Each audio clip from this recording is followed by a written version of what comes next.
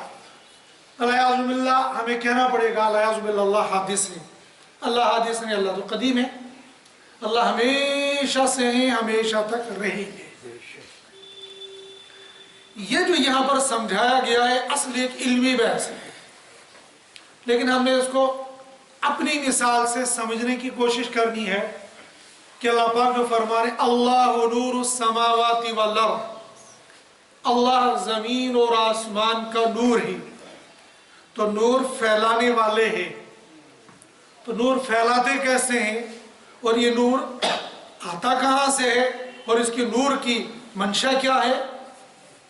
اللہ نے خود بیان کیا، مثل نورہ، اس کے نور کی مثال، اللہ کے نور کی مثال، کمشکات فیہا مصباح، المصباح فی زجاجہ،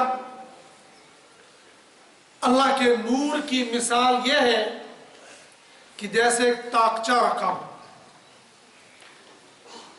جو بزرگ لوگ ہیں، بزرگ لوگوں کو یہ مثال بہت آسانی سے سمجھ میں آ جائے گی، لیکن جو جدید جنریشن ہے اس کو یہ مثال سمجھ میں نہیں آئے گی، ان کو یہ بلب والی مثال سمجھ میں آ جائے گی۔ پرانے زمانے کے اندر بجلی نہیں تھی، لائٹ کا کوئی انتظام نہیں تھا، عام طور پر دیوار ہوتی تھی اور دیوار کے اندر ہی ایک روشن دان، ایک تاقچہ بنا ہوتا تھا۔ وہی ہے کمشکات، جیسے کہ وہ تاقچہ ہے، جیسے کہ وہ روشن دان ہے، فیہا مصباح، تاک میں چونگ تھوم تھا، وہ چونگ بھی نئی جنریشن نہیں سمجھے گی، ایک چراغ رکھا ہوا ہے، اس چراغ کے اندر کیا ہے؟ المصباح فی زجاجہ، وہ چراغ اس تاقچے کے اندر رکھا ہوا ہے، الزجاجۃ کأنہا کوکب دری یوقد من شجرۃ مبارکۃ زیتونہ، وہ جو اندر چراغ رکھا ہوا اس چراغ کے اندر روشن ہونے کی ایک صلاحیت ہے، لیکن وہ روشن ہوتا ہے زیتون تیل سے۔ اب پرانے بزرگوں کو مثال سمجھ میں آ جائے گی کہ وہ جو تاقچہ دیوار کے اندر بنایا جاتا تھا، اس کے اندر وہ چونگ رکھا جاتا، وہ چراغ رکھا جاتا تھا، وہ چراغ ٹین کا ڈبہ بھی ہوتا تھا اور دیسی انداز میں وہ گھر کی بوتل رکھتے تھے، بوتل کے ڈھکن میں سوراخ کرنا اور اس میں کپڑا ڈال دینا، وہ اس بوتل کے اندر پھر مٹی کا تیل ڈالا جاتا تھا، اور وہ جو دھاگا یا جو کپڑا اس کے اندر ڈالا ہوا ہے، اوپر سے آگ لگی ہے اور نیچے سے وہ آہستہ آہستہ آہستہ اس میں تیل جل رہا ہے اور وہ روشن ہو رہا ہے۔ نئی جنریشن سمجھے گی گاڑی کا انجن، گاڑی کا انجن کہیں اور ہے اور تیل کی ٹنکی کہیں اور ہے، یہ تیل کی ٹنکی کے اندر تیل ڈالا جاتا ہے، پھر یہاں سے تھوڑا تھوڑا تھوڑا تھوڑا وہاں پہنچ رہا ہے اور وہاں ایک طرح کی آگ لگ رہی ہے، انجن گرم ہو رہا ہے، پھر وہاں سے چل رہا ہے۔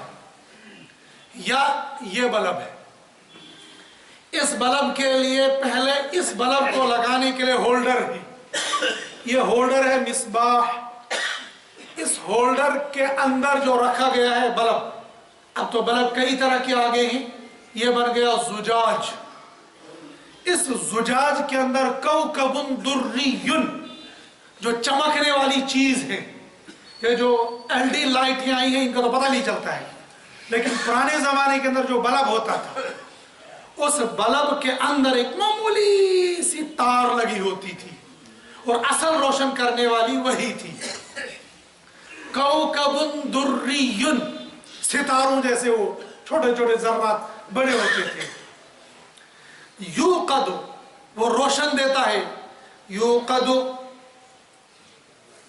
من شجرۃ مبارکۃ، وہ بابرکت درخت سے روشن ہو رہا ہے، اور وہ بابرکت درخت درخت کہہ کر پھر آگے اس کی تفصیل بھی قرآن نے خود ہی بیان کی، زیتونہ، زیتون کے درخت سے نکلنے والا تیل اس کے اندر ہے۔ ایسا کیوں کہا؟ زیتون کا پھل بھی کھایا جاتا ہے، زیتون کو جلانے کے لیے بھی استعمال کیا جاتا ہے، اور زیتون کو سالن کے لیے بھی استعمال کیا جاتا ہے، اور زیتون کو مالش کے لیے بھی استعمال کیا جاتا ہے۔ غرض یہ کہ زیتون کے بے شمار فائدے ہیں۔ یہ جو بلب ہے، بلب میں اصل بجلی آ رہی ہے، اور بجلی اصل بن رہی ہے پانی سے، تو پانی کے بے شمار فائدے ہیں۔ یہ پانی پینے کے بھی کام آ رہا ہے، یہ پانی نہانے کے بھی کام آ رہا ہے، یہ پانی کھانا بنانے کے بھی کام آ رہا ہے، یہ پانی کپڑے دھونے کے، بے شمار اس کے فائدے ہیں۔ جیسے اس مثال اور اس مثال کو سمجھنے کے لیے بہت آسان اور ایزی ہو جائے گا۔ رب نے فرمایا زیتون کے تیل سے، جو یہاں اس چراغ کے اندر تیل آ رہا ہے اور اس چراغ میں آگ لگ رہی ہے اور اس آگ سے روشنی ہو رہی ہے، کوكب دري يوقد من شجرة مباركة زيتونة لا شرقية ولا غربية۔ اس روشنی کا مشرق اور مغرب، شمال اور جنوب کوئی طے نہیں کر سکتا ہے۔ چاہے چراغ کی روشنی لو اور چاہے یہ بلب کی روشنی لو، بلب کی روشنی چل رہی ہے، پوچھنے والے سے پوچھو یہ بلب روشنی کہاں کی طرف دے رہا ہے؟ مشرق کی طرف، مغرب کی طرف، شمال کی طرف، جنوب کی طرف، اوپر کی طرف، نیچے کی طرف، کہاں کی طرف روشنی دے رہا؟ ظاہراً یہ نیچے کی طرف روشنی دے رہا ہے، لیکن روشن یہ چاروں طرف کر رہا ہے۔ اللہ کی ذات کو ہم یہ متعین کر دیں گے کہ یہ اللہ کی ذات روشنی کدھر کو دے رہی ہے، کوئی پتہ نہیں ہے۔ اللہ کی ذات چاروں طرف سے پھیلی ہوئی، اور اللہ کی ذات ہر جگہ، ہر آن، ہر بندے پر، ہر چیز پر، دنیا کی ساری مخلوق پر آنے واحد کے اندر کلی طور پر نگاہ رکھی ہوئی ہے۔ یہ بلب ظاہر لگ رہا ہے کہ نیچے، لیکن یہ روشن کر رہا اوپر کو بھی۔ اللہ کا نور یہ سب کو روشن کر رہا ہے، اللہ کی منور روشن کرنے والا۔ امام بغوی رحمت اللہ علیہ نے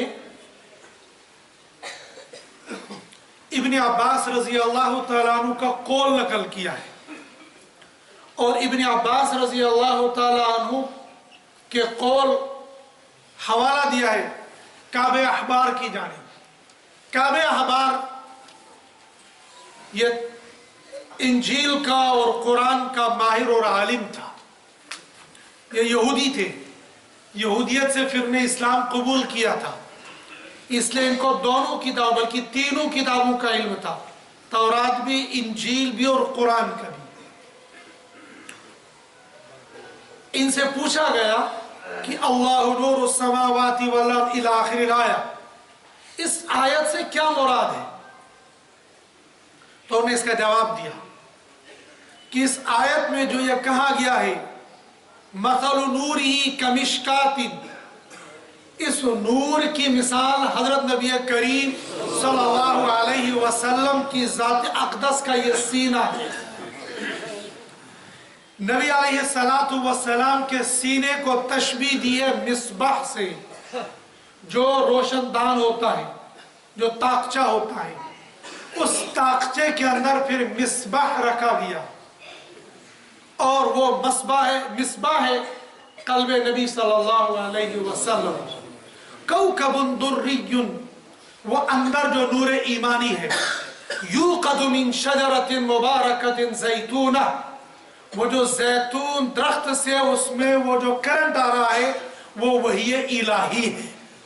وحی الہی قلب نبی پر آ رہی ہے، اور قلب نبی وحی الہی اور علم الہی سے منور ہو رہا ہے، اور پھر اس علم الہی اور نور الہی اور علم نبوت سے ساری دنیا کو روشن کر رہی ہے۔